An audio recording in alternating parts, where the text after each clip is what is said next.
biracial slam poet is in a tough spot because there's really only one biracial slam poem. And as a biracial slam poet, you get to decide, am I going to try a new iteration of the biracial slam poem or not? The biracial slam poem has two elements. First of all, there are stereotypes from both of my parents that I embody that are negative. And second of all, there are stereotypes from both of my parents that I embody that are positive. That's it. That's the biracial slam poem. You can throw it any way you want to. You can put any kind of lens on it, hit it from any angle. It's still just those things. It's somebody who's black enough to be nice with a pen hand and white enough to believe that they can do it in a brand new, unique way that comes out sounding like everybody else who is trying to be that unique. I've been a poet for probably 10 to 15 years now, and I've heard the poem that everybody's heard on TikTok in various versions, live or pre-recorded, for each of those years, and I attempted a version of my own, except I put it to music, and I make it about fashion. I used to rap on stage looking like this all the time. And I'd come on stage and I'd say, more often than not, I walk in the spot with astonishing swagger. I'm wrapped in a garment established in a popular fashion for cats with a father that's blacker, but the mama don't match him. I only rock them because mulattoes look awesome in jackets. It's a flawless advantage. These rappers dress for the job that they have, and I dress for the job that I want, so I smash them. I am not you. I am not from this planet. This is my costume. I'm like Clark in these glasses. It's metropolis status, the Cal elements of hip-hop. I'm in the thrift shop, not for the mackle, but more for the racks that hold what shoppers at Rogers abandoned. If I find what I'm after, I cop and I vanish. Understand how uncharted this land is? I'm defining a standard. Baby artists try to rock in a smock with some Pampers. Lazy toddlers and color-matching Garanimal palettes can crawl off with their tantrums. My God, but I'm handsome. And that's what I did. As a poet, I didn't have a way in. I didn't have a way to use biracialness as a poet to say something truly new. But as a rapper, right, as somebody who could hit a tone and also hit a cadence that's slightly off kilter, I think I did find something new there. And I think I'm doing something new here on TikTok too. I really am still trying to be a biracial person that's hyper unique. I simply try to elevate the craft to the point that people don't all roll their eyes and cringe when I do it. And that's taken time because I'm fucking autistic too.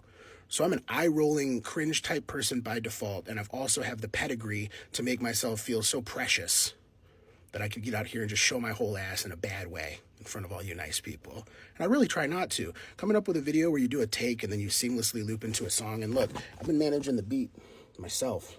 I did the fader on the drums. While I was rapping. I'm picking up new skills every day. Sorry, picking up new skills, not picking up new skills. This isn't going to be a video about gang talk. I'm picking up new skills every day.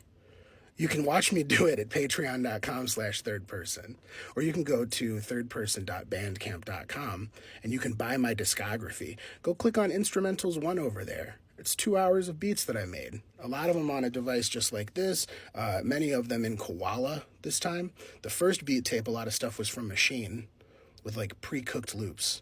And there's still some of those beats on there and this new one. But I am trying to branch out, do my own sound design, make more sounds from scratch. I got that biracial dog in me. It's a Zeke Tenhoff feeling if you watch Bering Sea Gold. It's the guy that wants to go and get credit for doing something brand new, even if the monetary success doesn't add up. But here's my dilemma. I have a mortgage and it's due in a little over a week. And my monetary success has to add up.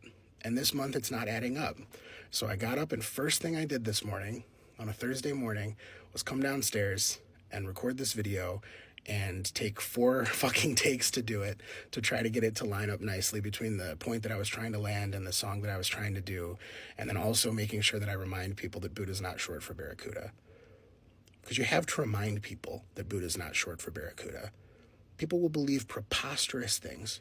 They'll think they came to an idea for the very first time. And you have to tell them you're not the first person to think that. Biracial thinker.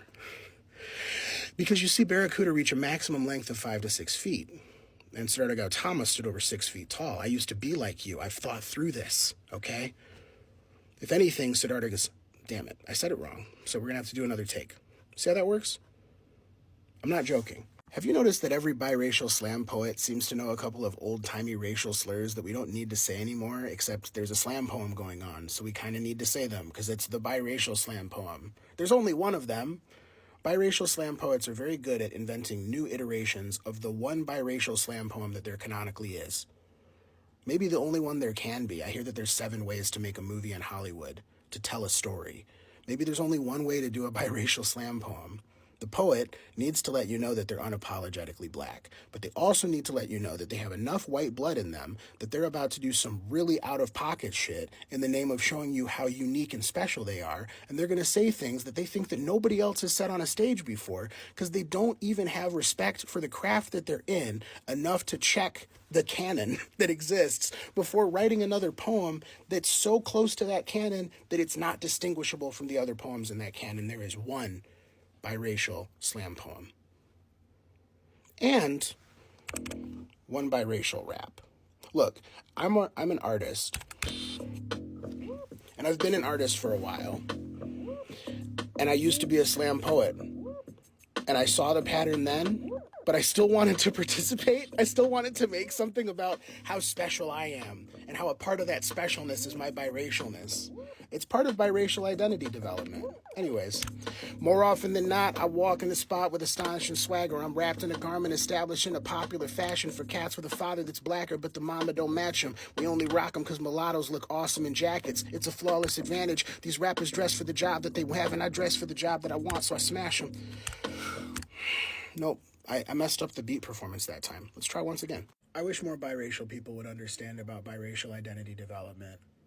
Like, it's a paradox. No matter what your parents tell you you are, there's going to be a stage of your biracial identity development where you're like, but what if I'm the other thing? If they try to raise you mostly white, you're going to be like, I feel black, though. If they're going to try to raise you mostly black, you're going to go, I feel white, though.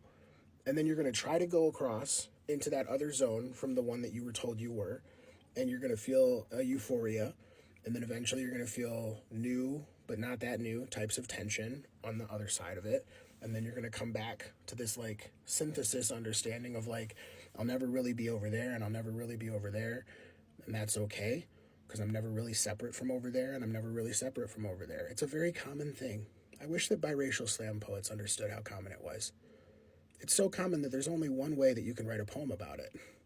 And I wish that was not true. And I'm still waiting for the proof that it's not true. But unfortunately, we've heard another iteration of the biracial slam poem recently, and I just wanted to remind biracial slam poets, find a way to be a little bit more unique than using a slur to talk about a former president and talking about halves and quarters and oons and all this other stuff. Or make it really vibey like I can. Those are your choices. Say something new, or make the same old argument about how unique you are as a biracial person in a new way. More often than not, I walk in the spot with astonishing swagger. I'm wrapped in the garments establishing a popular fashion for cats with a father that's blacker, but the mama don't match them. I only rock them because mulattoes look awesome in jackets. It's a flawless advantage. These rappers dress for the job that they have, and I dress for the job that I want, so I smash them. I am not you. I am not from this planet. This is my costume. I'm like Clark in these glasses. It's metropolis status, the Cal elements of hip-hop. I'm in the thrift shop, not for the mackle, but more for the racks that hold what shoppers at Rogers abandoned. If I find what I'm after, I cop and I vanish. Understand how uncharted this land is? I'm defining a standard. These lazy artists try to rock in a smock with some Pampers. Baby toddlers and color-matching Garanimals palettes can crawl off with their tantrums. My God, but I'm handsome. Whew. That was tough. It's tough every time, but it's worth the work, you know? You don't want to artificially shorten it. That would be like saying Buddha is short for Barracuda, but that's preposterous. Barracuda reach a maximum length of 5 to 6 feet. Siddhartha Gautama stood over 6 feet tall. If anything, Buddha's long for Barracuda.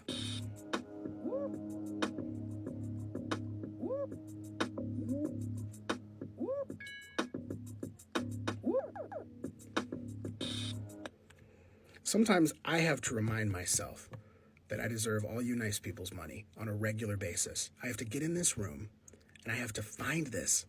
I have to dig it out of nothing. Every time, I have to pull it up through the pit of my self-doubt and my misgivings about the path that I've chosen. And I have to go and get the money for my kid and for my partner and for myself. We're buying medicine today. Both kinds. Help me out. Links in bio. I hope I made it mandatory just now.